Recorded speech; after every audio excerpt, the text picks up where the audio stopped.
Is your eFootball app not opening or constantly crashing on Android? Don't worry, in this video I'll show you the easiest ways to fix the eFootball apps so you can get back to playing without losing progress. Let's get started. First, make sure you are using a stable internet connection. A weak or unstable connection can prevent the app from loading.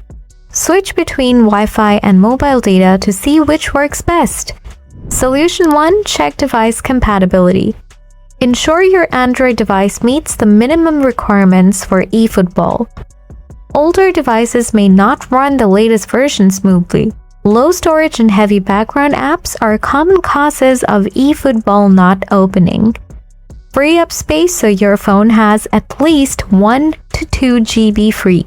Uninstall apps and delete old files after that. Swipe up or open recent apps, and close all other apps before launching eFootball. Solution 2. Clear app cache. Go to your phone settings and tab apps, then tap see all apps. After that, find eFootball and tap it. Now tap storage and cache, then tap on clear cache. This removes temporary files that may be causing the app to crash. Don't clear data unless you want to reset the app completely. Solution 3. Update the app or reinstall it. Open the Play Store on your device, then search for eFootball and check for updates. If any update is available, then update it.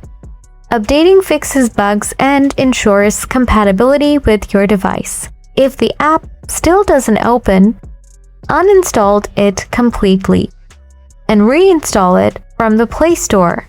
Then log in using your Konami ID to restore your progress.